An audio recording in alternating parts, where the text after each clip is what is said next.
अस्सलाम वालेकुम दोस्तों, आप सबको पता है आज हज का रुकन आज़म अदा किया जा रहा है। यौम अरफ़ा है और इस दिन की बेइंतहा फ़जीलत बयान की गई है। इस दिन का रोज़ा रखना बाइस सवाब है और इस दिन तकबीर तशरीहात पढ़ना बेहद अफजल अमल है। बिना से हजाज कराम रवाना हुए मैदान अरफ़ात की तरफ और आज वो मैदान अरफ़ात में मस्जिद निमरा में हज का खुतबा सुनेंगे। इसे वक़ूफ़ अरफ़ा कहते हैं और ये हज का रुकन आज़म है जिसके बग़ैर हज अदा नहीं होता। आप भी ये लाइव मनाज़िर देखें और अल्लाह ताला की बारगाह में बेइंतहा दुआ करें, दिल की गहराइयों से अपने गुनाहों की मग़फ़िरत तलब करें और दोस्तों दिल की गहराइयों से ये दुआ भी मांगे कि अल्लाह ताला हर मुसलमान को हज की सादत नसीब फरमाए, ताला उनके दिलों को पलट दे अपनी बारगाह में, अल्लाह ताला हमारी दुआओं को मकबूल फरमाए। और आज का ये हुर्मत वाला दिन जब कुफ़ार भी इन दिनों की इज़्ज़त करते थे, हुर्मत करते थे, इस दिन वो कोई जंग जदल लड़ाई झगड़ा नहीं करते थे बल्कि इबादत में मशगूल रहते थे। ये हुर्मत वाले दिन हैं। अल्लाह ताला इस दिन मांगी गई हर दुआ को कबूल फरमाते हैं। आप भी इन लाइव मनाजिर से लुत्फ़अंदोज़ हों। اللهم لبيك لبيك لا شريك لك لبيك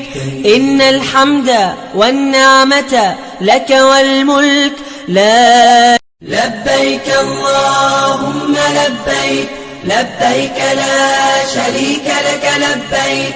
إن الحمد والنعمة لك والملك لا شريك لك لبيك اللهم لبيك لبيك لا شريك لك لبيك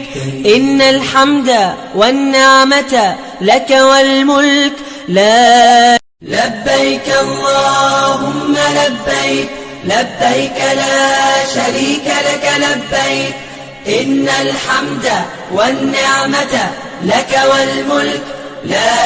شريك لك لبيك اللهم لبيك لبيك لا شريك لك لبيك إن الحمد والنعمة لك والملك لا لبيك اللهم لبيك لبيك لا شريك لك لبيك إن الحمد والنعمة لك والملك لا شريك لك لبيك اللهم لبيك لبيك لا شريك لك لبيك إن الحمد والنعمة لك والملك لا لبيك اللهم لبيك لبيك لا شريك لك لبيك إن الحمد والنعمة لك والملك لا شريك لك لبيك اللهم لبيك لبيك لا شريك لك لبيك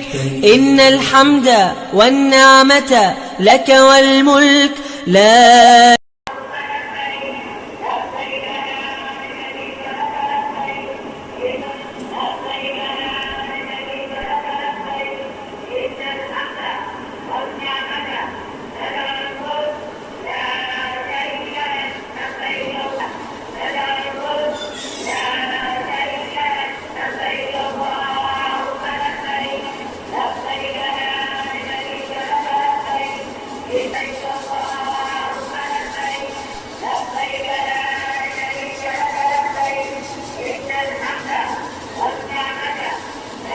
عام 1444 بالنسبة لله الأحمر هو مختلف تماما، هو مواكبة للوضع الحالي، هو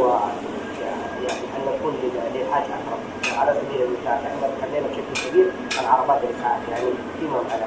ما خلينا اعتمادنا كامل على عربات الإسعاف التقليدية، ولكن كان هنالك عربات دراجات هوائية، كان هناك دراجات نارية، بالإضافة للسكوترات، بالإضافة لعربات الجولف، بالإضافة للسيارات الراجلة، لكي تكون حركتنا أسهل وأسرع ووصولنا أسرع